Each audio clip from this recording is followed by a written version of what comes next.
أعوذ بالله من الشيطان الرجيم. بسم الله الرحمن الرحيم. فمن أظلم ممن كذب على الله وكذب بالصدق إذ جاءه أليس في جهنم مثوى للكافرين والذي جاء بالصدق وصدق به أولئك هم المتقون لهم ما يشاءون عند ربهم ذلك جزاء المحسنين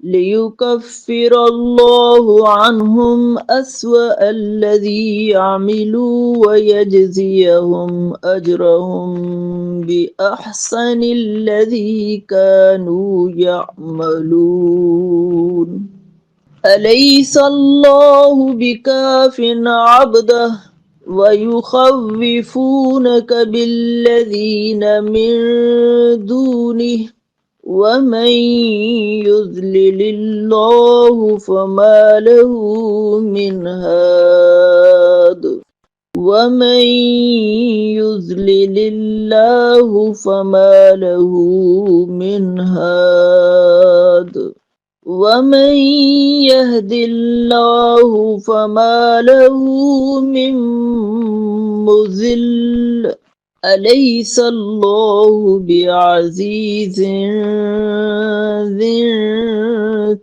انتقام ولئن سألتهم من خلق السماوات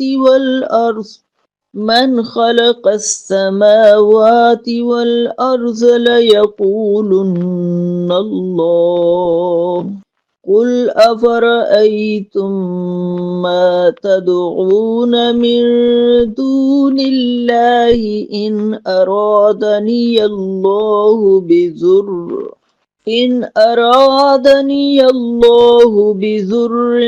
هل هن كاشفات ضره أو أرادني برحمة هل هن ممسكات رحمته قل حسبي الله عليه يتوكل المتوكلون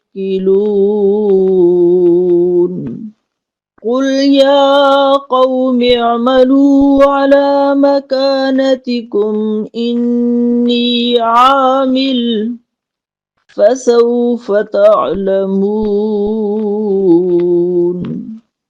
من يأتيه عذاب يخزيه ويحل عليه عذاب مقيم إنا أنزلنا عليك الكتاب للناس بالحق فمن اهتدى فلنفسه ومن ضل فإنما يضل عليها وما أنت عليهم بوكيل.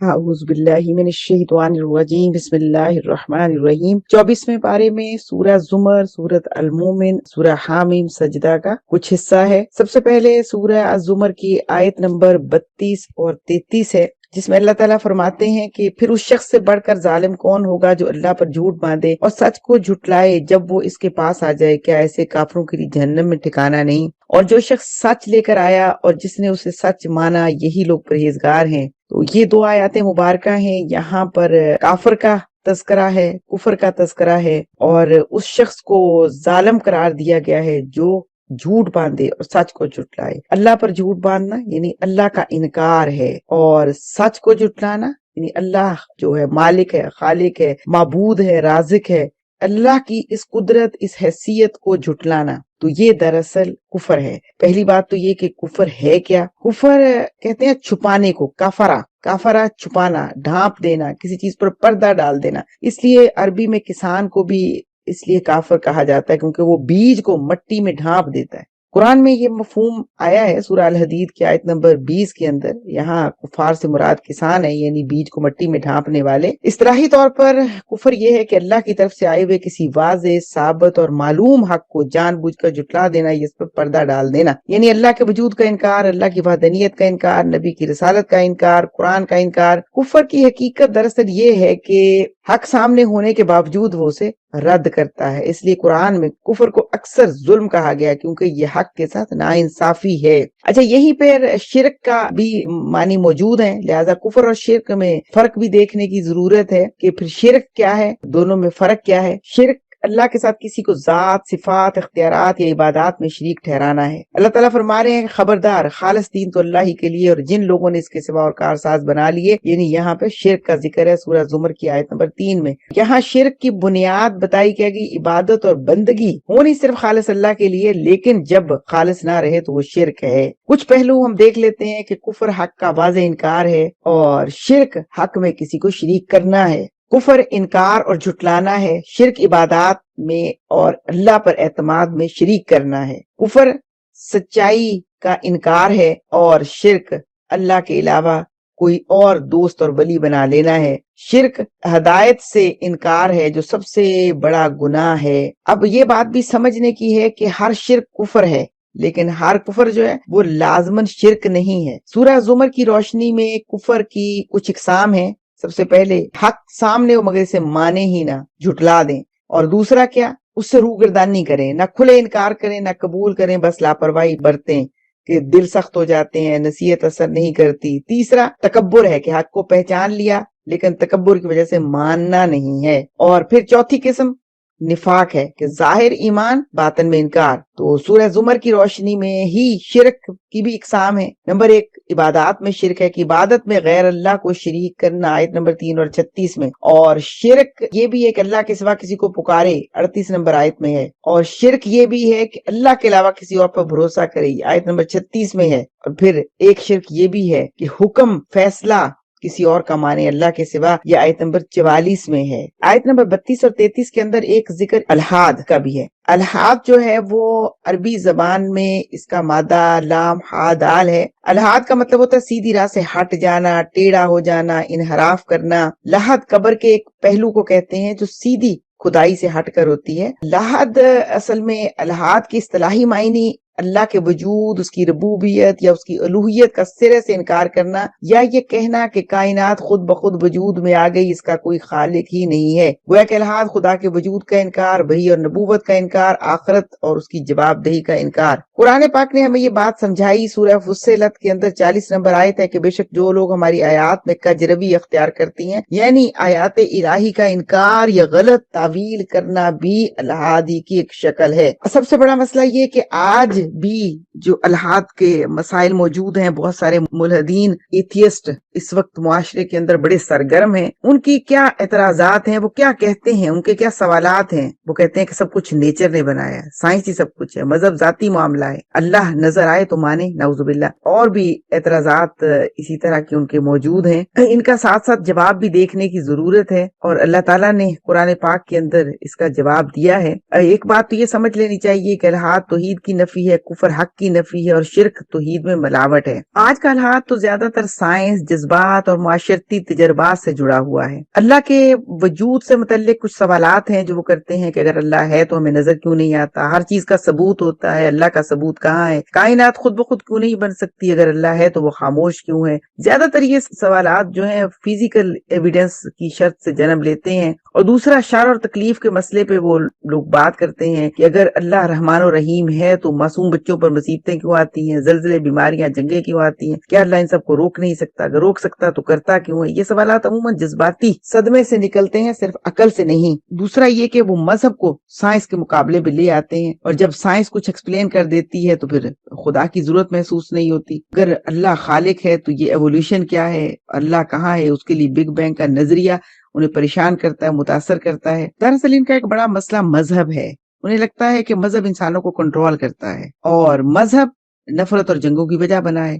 ہر مذہب خود سچا کیوں کہتا ہے اپنے آپ کو، دوسروں کو غلط کیوں کہتا ہے؟ اور پھر اخلاقیات سے متعلق سوال ہے، اگر خدا نہیں تو اخلاق کہاں سے آیا؟ کیا انسان خود اخلاق نہیں بنا سکتا؟ تقدیر کا مسئلہ بھی ایک بہت بڑا مسئلہ ہے جو ایتھیسٹ نے بنایا ہوا ہے، کہ اگر سب کچھ اللہ کے علم میں ہے تو انسان آزاد کیسے ہے؟ تقدیر ہو تو گناہ کی سزا کیوں ہے؟ کیا انسان محض مجبور مخلوق ہے؟ اب ہم ان کے اعتراضات کا جواب جو ہے وہ دیکھتے ہیں۔ سب سے پہلا اعتراض تو یہی ہوتا ہے کہ اللہ نظر کیوں نہیں آتا؟ تو بات یہ ہے، کیا ہر چیز نظر آتی ہے؟ جس عقل کو خدا مانا ہوا، کیا عقل نظر آتی ہے؟ جس گریوٹی کو تسلیم کر رہے ہیں کشش ثقل کو، کیا کشش ثقل نظر آتی ہے؟ جو شعور کی بات کرتے ہیں، کیا شعور نظر آتا ہے؟ نظر آنا وجود کی شرط نہیں ہے، اس کا اثر ہونا شرط ہے۔ اس لیے قرآن نے تو خود یہ بات سورہ الانعام کی 103 آیت کے اندر بتا دی کہ آنکھیں اسے نہیں پا سکتی، وہ سب آنکھوں کو پا لیتا ہے۔ اگر اللہ نظر آ جائے تو ایمان کی آزمائش ختم ہو جائے گی۔ ہر چیز کا ثبوت چاہیے، عقلی دلائل چاہیے، یہ مسئلہ ہے۔ تو کائنات میں اتنا بڑا ڈسپلن ہے، تو یہ نظر نہیں آ رہا کہ کائنات کا ڈسپلن بتا رہا ہے کہ اس کائنات کو چلانے والی ہستی ہے، اور پھر جس طرح سے کائنات کا سسٹم چل رہا ہے یہ خود ثابت کرتا ہے کہ ایک بہت بڑا حکیم ہے جو اس کی رہنمائی کر رہا ہے، جس کا کریٹر ہے۔ یہ پوری کائنات یہ بتا رہی ہے کہ یہ کوئی حادثہ نہیں ہے، یہ پورا سسٹم ہے۔ کوئی چیز بھی اس کائنات کے اندر حادثاتی طور پر نظر نہیں آتی ہے۔ اللہ تعالیٰ نے آیت نمبر 35 سورہ طور کے اندر فرما دیا، کیا وہ بغیر کسی خالق کے پیدا ہو گئے یا خود اپنے خالق ہیں؟ پھر اگلا سوال یہ ہے کہ اگر اللہ رحمان ہے تو دنیا میں تکلیف کیوں آتی ہے؟ یہ دنیا تو امتحان گاہ ہے، جنت نہیں ہے۔ تو جنت تو رکھی گئی ہے نا، جہاں پہ ساری نیکیوں کی جزا ملے گی، ساری نعمتیں ملیں گی، لیکن دنیا مزرعۃ الآخرہ، تو لہٰذا یہ تو مزرعۃ الآخرہ، آخرت کی کھیتی ہے۔ آزادی کا جو تصور ہے وہ تو غلط تصور ہے۔ اب یہ کہ آزادی ہو تو کیا غلطی کا امکان لازم ہے؟ ایسا تو نہیں ہے۔ دیکھیں، اخلاق سکھایا گیا، اور اخلاق کے لیے اللہ تعالیٰ نے سورہ الملک کی دوسری آیت بتا دی کہ ہم نے زندگی اور موت کو پیدا اس لیے کہ تاکہ تمہیں آزما کر دیکھے۔ اس لیے دنیا میں جو غلط کرے گا اس کا پورا بدلہ آخرت میں ملے گا، دنیا میں جو اچھا کرے گا اس کا بھی پورا بدلہ آخرت میں ملے گا۔ دنیا میں ملے گا لیکن پورا کا پورا آخرت میں ملے گا۔ اور پھر جب سائنس سب ایکسپلین کر رہی ہے تو اللہ کی کیا ضرورت ہے؟ دیکھیں سائنس کیا بتاتی ہے، سائنس کہتی ہے کہ ہاؤ، کیسے، سائنس کیسے بتاتی ہے، مذہب کیوں بتاتا ہے۔ دونوں کا میدان مختلف ہے۔ قانون کشش دریافت ہوا، بنایا نہیں گیا۔ جو گریوٹی کا پورا سسٹم ہے وہ اللہ نے بنایا ہے، سائنس نے اس کو بتایا ہے نا۔ تو اسی طرح قرآن یہ کہتا ہے سورہ فصلت کی آیت نمبر 53، ہم انہیں اپنی نشانیاں کائنات میں اور خود ان کے اندر دکھائیں گے۔ اب بات یہ ہے کہ اگر خدا نہیں تو اخلاق کہاں سے آئے گا؟ اگر اخلاق انسان بنائے، اخلاق تو انسان بنا نہیں سکتا، تو ظلم اور انصاف برابر ہو سکتے ہیں؟ طاقتور کا اخلاق الگ ہے؟ ایسا تو نہیں ہے۔ اصل میں اخلاق تو ایک جیسا ہی ہوتا ہے، ایک جیسا ہونا چاہیے۔ لہٰذا سورہ القلم کی آیت نمبر 35 کے اندر اللہ تعالیٰ فرماتے ہیں کیا ہم فرما برداروں کو مجرموں جیسا کر دیں گے؟ ایسا تو نہیں ہے۔ یعنی ظاہر اخلاق ہی یہ بتا رہا ہے، انسانی عقل ہی بتا رہی ہے کہ مجرم اور مومن اور ظالم اور مظلوم ایک جیسے تو نہیں ہوتے۔ تو پھر اگر نعوذ باللہ خدا نہیں تو اچھا برا محض رائے ہے، حقیقت نہیں۔ بات اصل میں یہ ہے کہ اب یہ اگر کہا جائے کہ تقدیر ہو تو انسان آزاد کیسے ہے؟ تقدیر تو اللہ تعالیٰ نے بنائی ہے، اللہ تعالیٰ کے پاس علم ہے، جبر نہیں ہے۔ استاد کو معلوم ہوتا ہے کہ کون پاس ہوگا کون فیل ہوگا، مگر استاد کسی اسٹوڈنٹ کو فیل نہیں کرتا، فیل وہ خود ہوتا ہے، ظاہر ہے، لیکن استاد جانتا ہے کہ اس نے پاس ہو جانا ہے، اس نے نہیں پاس ہو جانا۔ قرآن سورہ الکہف کی آیت نمبر 29 میں جواب دیتا ہے جو چاہے ایمان لائے، جو چاہے انکار کرے، لیکن اللہ کے پاس علم غیب ہے، اللہ کو پتہ ہے کس نے ایمان لانا ہے کس نے نہیں۔ اللہ کے پاس علم غیب ہے، اللہ انسان کی حیت، اس کی فطرت، اس کی مزاج، اس کی ساری چیزوں سے واقف ہے، کیونکہ وہ خالق ہے، اسے پتہ ہے کہ یہ کیا عمل کرے گا اور اس کا نتیجہ کیا نکلے گا۔ اور اگر آخرت نہ ہو تو مظلوم کو کب کہاں صلہ ملے؟ دنیا میں تو سارے گناہوں کا صلہ، ساری سزاؤں کا صلہ نہیں مل سکتا۔ سورہ القیامہ 36 نمبر آیت، کیا انسان سمجھتا ہے اسے بے مقصد چھوڑ دیا جائے گا؟ ایسا نہیں ہے۔ اللہ تعالیٰ نے اس کائنات کو بنایا ہے، اسے بے مقصد نہیں چھوڑا، اور نہ اللہ تعالیٰ اسے بے مقصد چھوڑے گا۔ اس کے بعد سورہ زمر کی آیت نمبر 42 ہے، جس میں اللہ تعالیٰ نے فرمایا ہے کہ اللہ ہی ہے جو جانوں کو موت کے وقت قبض کر لیتا ہے، جو نہیں مری ہوتی انہیں نیند کے وقت، مطلب ایک جو نیند کی حالت ہے وہ عارضی موت کی طرح ہے، اور پھر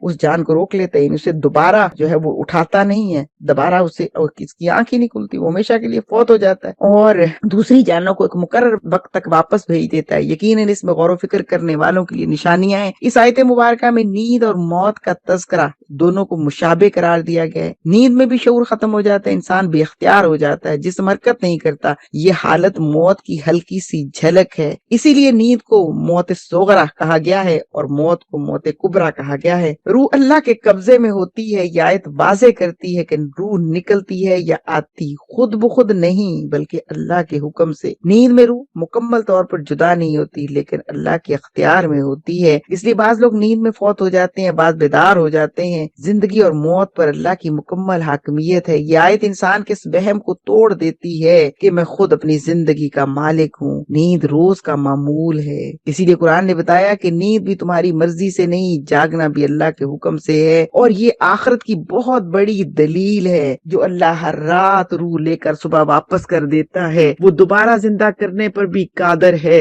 اور اس میں انسان کی بے بسی اور اللہ کی قدرت ہے۔ جاگنے کی ضمانت انسان نہیں دے سکتا، نیند میں اپنے لیے کچھ کر نہیں سکتا، چاہے تو اللہ روح روک لے، چاہے تو اللہ روح واپس کر دے۔ یہ احساس ہے جو انسان کے اندر عاجزی پیدا کرتا ہے، شکر کے جذبات پیدا کرتا ہے اور اللہ کی وحدانیت پر یقین پیدا کرتا ہے۔ نیند ہمیں روزانہ یاد دلاتی ہے کہ ہماری جان اللہ کے قبضے میں ہے، لہٰذا پتہ نہیں کل آنکھ کھلے یا نہ کھلے، تو اس لیے موت آنے سے پہلے ہی اپنے اعمال، اپنی سمت اور اپنی منزل کا تعین کر لیں۔ اس کے بعد سورہ زمر کی آگے 49 آیت کے اندر علم کے حوالے سے بتایا گیا ہے کہ علم کب فتنہ بن جاتا ہے۔ اسلام میں علم بذات خود نور ہے، لیکن غلط نیت، غلط موقع، غلط انداز سے اس کو فتنہ بنا دیتے ہیں۔ جب علم تکبر کے لیے ہو، جب انسان اس لیے علم حاصل کرے کہ خود کو بڑا ثابت کرے، دوسروں کو حقیر سمجھے اور حقیر دکھائے اور بتائے کہ میں زیادہ جانتی ہوں اور میرے پاس زیادہ علم ہے، یہ علم ہدایت کے بجائے گمراہی کا ذریعہ بن جاتا ہے۔ اللہ تعالیٰ فرماتے ہیں پس جب انسان کو کوئی تکلیف پہنچتی ہے تو وہ ہمیں پکارتا ہے، پھر جب ہم اسے اپنی طرف سے نعمت عطا کر دیتے ہیں تو کہتا ہے یہ تو مجھے میرے علم کی وجہ سے ملی ہے، بلکہ یہ تو ایک آزمائش ہے، مگر ان میں سے اکثر نہیں جانتے۔ اس آیت مبارکہ کا مرکزی مفہوم یہ ہے کہ یہ آیت انسان کی نفسیات اور علم کے فتنہ بن جانے کو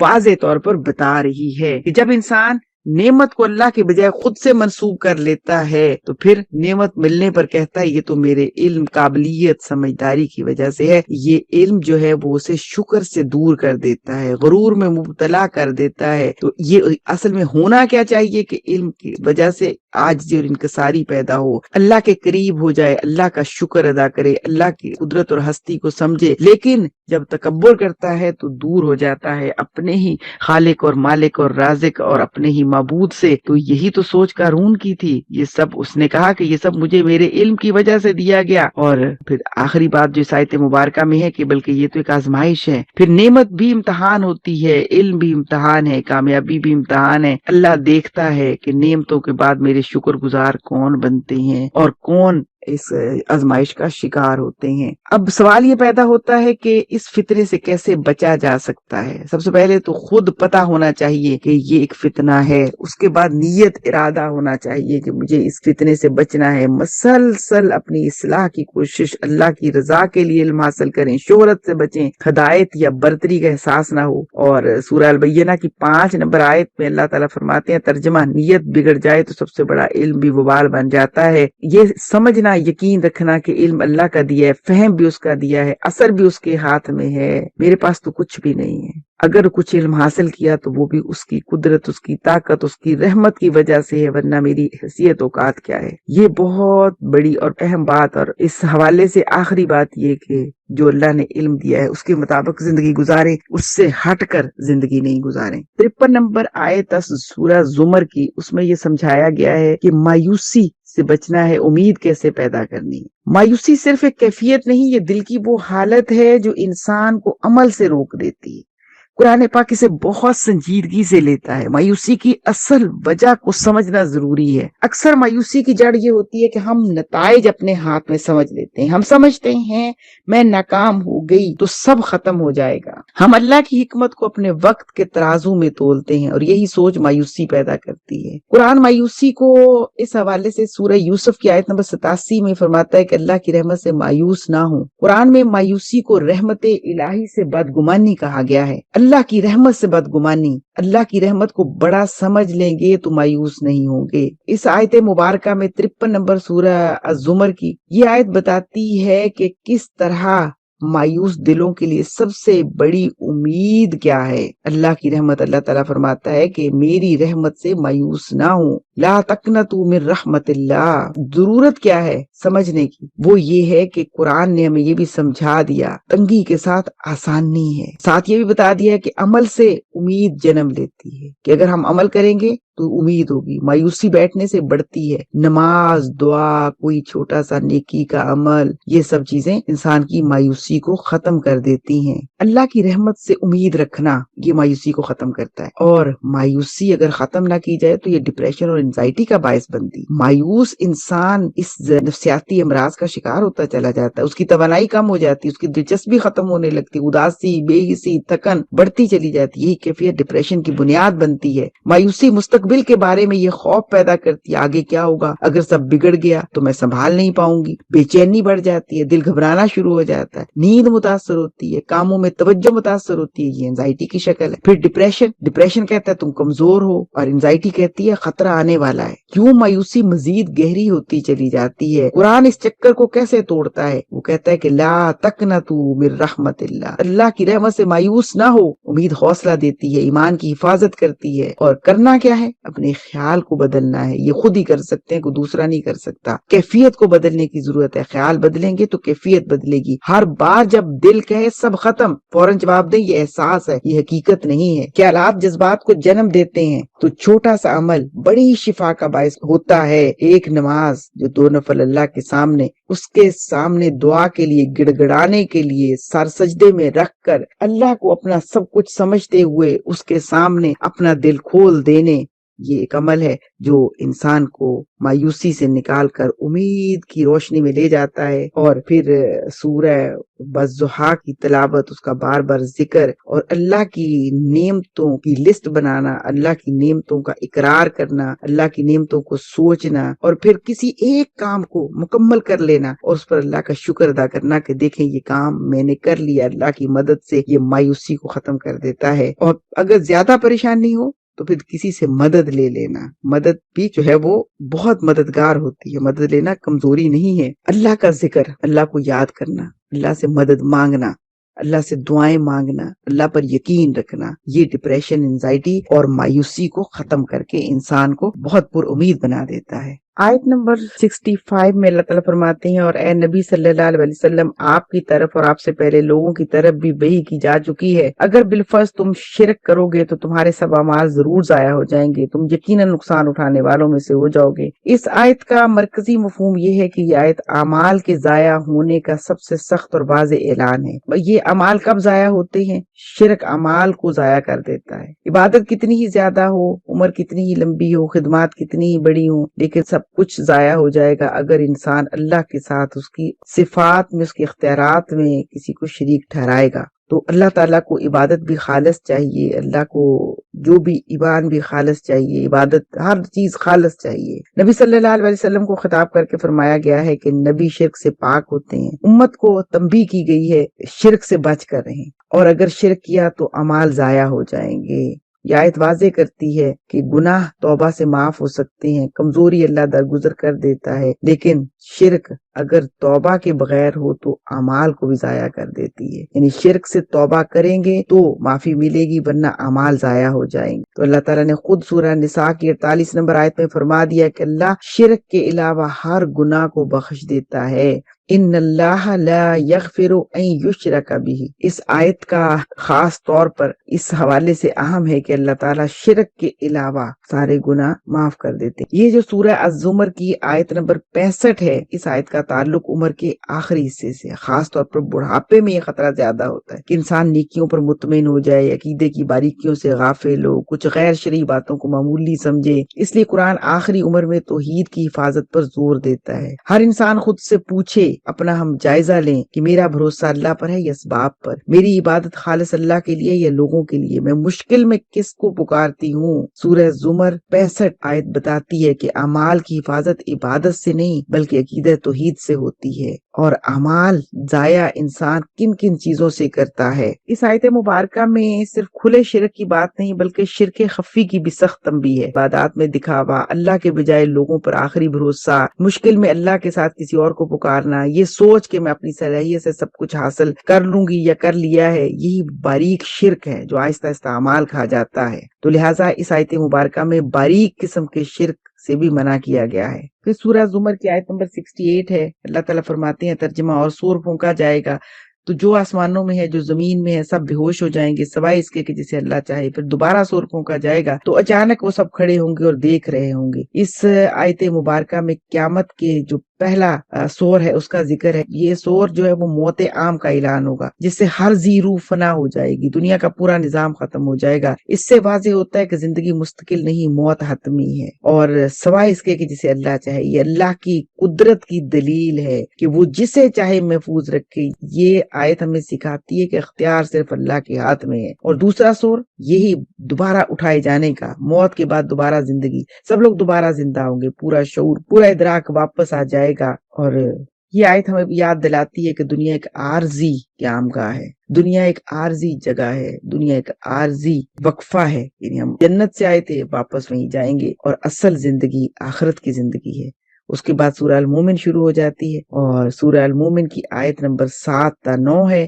جو فرشتے عرش کو اٹھائے ہوئے ہیں اور جو اس کے گرد ہیں وہ اپنے رب کی حمد کے ساتھ تسبیح کرتے ہیں اور اس پر ایمان رکھتے ہیں، اور ایمان والوں کے لیے مغفرت کی دعا کرتے ہیں۔ ہمارے رب تو نے ہر چیز کو رحمت اور علم سے گھیر رکھا ہے، پس ان لوگوں کو بخش دے جو توبہ کرے، تیرے راستے کی پیروی کریں، انہیں جہنم کے عذاب سے بچا۔ اے ہمارے رب، انہیں ہمیشہ رہنے والی جنتوں میں داخل فرما جن کا تو نے ان سے وعدہ کیا ہے، اور ان کے والدین، ان کی بیویوں اور ان کی اولاد میں سے جو نیک ہو انہیں بھی ان کے ساتھ شامل فرما، یقیناً تو غالب حکمت والا ہے۔ اور انہیں برائیوں سے بچا لے جسے تو نے اس دن برائیوں سے بچا لیا، تو یقیناً تو نے اس پر رحم فرما دیا، یہی بہت بڑی کامیابی ہے۔ ان 3 آیات مبارکہ سے جو بات سمجھ میں آتی ہے کہ فرشتے مومنوں کے خیر خواہ ہیں، عرش کے قریب ترین فرشتے ہیں، خود عبادت میں لگے ہوئے ہیں اور مومنوں کے لیے بھی دعا کر رہے ہیں۔ یہ مومن کی عظمت کو ظاہر کرتا ہے کہ فرشتے بھی اس کے لیے دعا کرتے ہیں۔ فرشتوں کی دعا میں 3 چیزیں شامل ہیں، نمبر 1 توبہ، نمبر 2 اللہ کے راستے کی پیروی، نمبر 3 جہنم سے حفاظت۔ اب بات سمجھ میں کیا آئی کہ نجات کا راستہ بند نہیں، 2 شرائط ہیں، ایک اللہ سے توبہ، اس کی طرف رجوع کرنا، اور دوسرا اللہ کی اطاعت کرنا۔ جنت صرف فرد کے لیے نہیں ہے، اور دعا بھی صرف فرد کے لیے نہیں ہے، بلکہ والدین، شریک حیات، اولاد، سب کے لیے جنت بھی ہے اور سب کے لیے دعا بھی ہے۔ انسانی فطرت ہے، وہ جنت میں اپنے قریبی رشتوں کے ساتھ رہنا چاہتا ہے، وہ سب ان لوگوں کو اپنے ساتھ دیکھنا چاہتا ہے جو اس کے دل کے قریب ہیں۔ اسلام میں خاندانی نجات کا تصور موجود ہے، خاندانی نجات کا تصور اس حد تک موجود ہے کہ انسان جنت میں جائے گا تو وہاں جا کر جب دیکھے گا کہ میری اولاد میں سے، میرے بہن بھائیوں میں سے، میرے والدین میں سے اگر کوئی موجود نہیں ہے تو بڑا رنجیدہ ہوگا، اور وہ دعا کرے گا کہ اللہ میری جنت کیسے مکمل ہو سکتی ہے، میرے یہ لوگ میرے ساتھ موجود نہیں ہیں۔ تو اصل کامیابی کیا ہے کہ برائیوں سے بچ جانا، یہی کامیابی ہے۔ جنت رحمت ہے لیکن جہنم سے بچ جانا نجات ہے۔ سورہ زمر کی آیت نمبر 7 تا 9 ہمیں امید دلاتی ہے کہ ایک طرف قیامت کا منظر ہے، دوسری طرف فرشتوں کی دعائیں ہیں، اور یہی تو قرآن کا مستقل توازن ہے۔ ایک طرف خوف، جہنم کا خوف، اللہ کی ناراضگی کا خوف، سزا کا خوف، اور دوسری طرف امید، ایمان کی امید، اللہ کی خوشنودی اور رضا کی امید اور جنت کی امید۔ اس کے بعد سورہ المومن کی آیت نمبر 28 تا 45 کا مضمون موجود ہے، اور اس میں کیا بتایا گیا کہ فرعون کے خاندان میں سے ایک مومن شخص جو اپنا ایمان چھپائے ہوئے تھا بولا، کیا تم ایک ایسے شخص کو قتل کرنا چاہتے ہو جو کہتا ہے میرا رب اللہ ہے، حالانکہ وہ تمہارے پاس تمہارے رب کی طرف سے واضح نشانیاں لے کر آیا ہے؟ اگر وہ جھوٹا ہے تو اس کا جھوٹ اسی پر ہوگا، اگر وہ سچا ہے تو عذاب کا کچھ حصہ تمہیں آ پہنچے گا جس کا وہ تم سے وعدہ کر رہا ہے، بے شک اللہ حد سے بڑھنے والے جھوٹے کو ہدایت نہیں دیتا۔ اور پھر 29 نمبر آیت کا ترجمہ، اے میری قوم، آج تمہیں زمین میں اقتدار حاصل ہے، غالب ہو، لیکن اگر اللہ کا عذاب ہم پر آ گیا تو ہمیں کون بچائے گا؟ فرعون نے کہا، میں تمہیں وہی مشورہ دیتا ہوں جو خود مناسب سمجھتا ہوں، تمہیں وہی راستہ دکھاتا ہوں جو صحیح ہے۔ 30 نمبر آیت، اور وہ شخص جو ایمان لایا تھا بولا، اے میری قوم، مجھے تم پر گزشتہ قوموں جیسے دن کا خوف ہے۔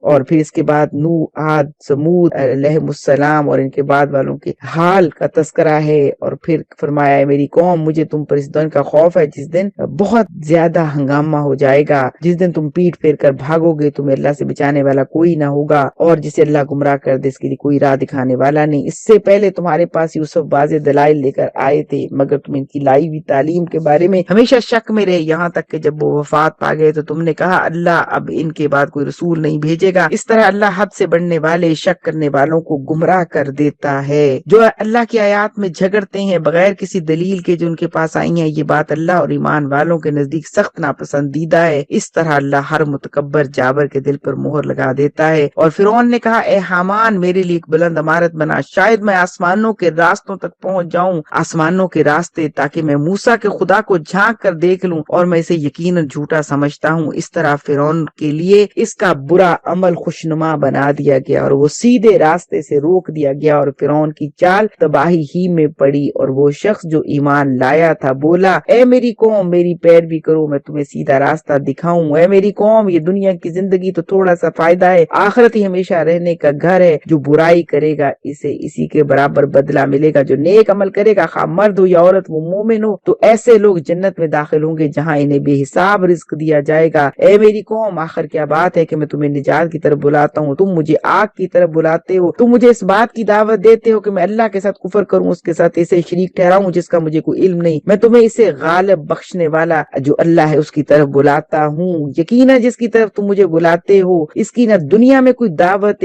حق ہے نہ آخرت میں، اور ہماری واپسی اللہ ہی کی طرف ہے، اور حد سے بڑھنے والے ہی جہنم والے ہیں۔ بس ان قریب تو میری بات یاد کرو گے اور میں اپنا معاملہ اللہ کے سپرد کرتا ہوں، یقیناً اللہ بندوں کو خوب دیکھنے والا ہے۔ پس اللہ نے اسے ان کی بدترین چالوں سے بچا لیا اور فرعون والوں کو سخت عذاب سے آ گھیرا۔ یہ آیت نمبر سورہ المومن کی 28 تا 45 کا ترجمہ تھا۔ یہاں پر کیا سمجھایا گیا ہے؟ ایک فرد پوری قوم کے مقابل کھڑا ہے، یہ آل فرعون کا مومن شخص ہے، وہ اکیلا ہے، کمزور ہے، مگر حق پر مضبوط ہے۔ یہ آیات بہت بڑا سبق ہے میرے اور آپ کے لیے، جو سکھاتی ہیں کہ حق کی طاقت تعداد سے نہیں یقین سے ہوتی ہے۔ آل فرعون کے اندر ایک شخص تنہا کس طرح سے کتنی قوت کے ساتھ حق کی دعوت دے رہا ہے، یہ بہت بڑا میسج ہے۔ یہ آیات مبارکہ بہت حیران کر دینے والی اور بہت ہی امپریسو ہیں، لیکن اس مومن کی دعوت میں حکمت کتنی ہے۔ وہ دھمکی نہیں دیتا، وہ عقل سے بات کرتا ہے، تاریخ یاد دلاتا ہے، انجام بتاتا ہے۔ یہی قرآن کا اسلوب ہے۔ قرآن نے ہمیں دعوت کا یہی اسلوب سکھایا ہے کہ اقتدار کا نشہ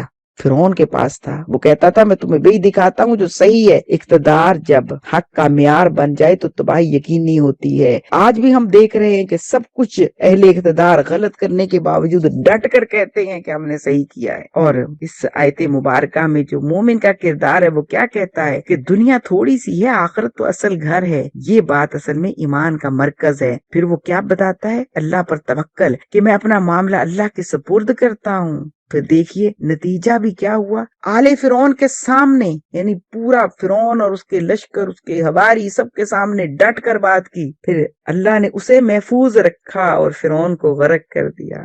سبحان اللہ، یہ بہت بڑا، بہت اہم واقعہ ہے، اہم ایک کردار ہے، اہم ایک کیس سٹڈی ہے جو اللہ تعالیٰ ہمارے سامنے رکھتا ہے کہ اللہ کس طرح دشمنوں کے بڑے گروہ، دشمنوں کی بڑی طاقت اور دشمنوں کے بڑے اقتدار کے اندر بھی اپنے اس مومن بندے کو محفوظ بھی رکھ لیتا ہے، اور اس کی بات کیسی حق ثابت ہوتی ہے کہ فرعون پھر غرق ہو جاتا جاتا ہے۔ آگے اس عذاب قبر کا ذکر ہے کہ آل فرعون پر صبح شام آگ پیش کی جاتی ہے۔ یہ بہت اہم اور نازک موضوع ہے۔ سب سے پہلے تو یہ دیکھنا چاہیے کہ عذاب قبر ہے کیا۔ یہ اس سزا کو کہتے ہیں جو موت کے بعد اور قیامت سے پہلے عالم برزخ عذاب روح کو ہوتا ہے۔ بعض صورتوں میں جسم سے بھی تعلق جو ہے وہ رکھا جاتا ہے جیسا اللہ چاہے۔ یہ سزا قیامت کے بڑے عذاب سے پہلے ایک انتباہ ہے۔ عذاب قبر کا ثبوت حدیث مبارکہ میں ملتا ہے کہ نبی صلی اللہ علیہ وسلم کا ارشاد ہے، قبر یا تو جنت کے باغوں میں سے ایک باغ یا جہنم کے گڑھوں میں سے گھڑا۔ جامع ترمذی کی حدیث ہے۔ اور پھر اسی طرح ایک حدیث مبارکہ ہے صحیح بخاری اور صحیح مسلم میں کہ نبی صلی اللہ علیہ وسلم دو قبروں کے پاس سے گزرے، آپ نے فرمایا ان دونوں کو عذاب ہو رہا ہے اور کسی بڑی بات پر نہیں ہو رہا، ان میں سے ایک پیشاب سے نہیں بچتا،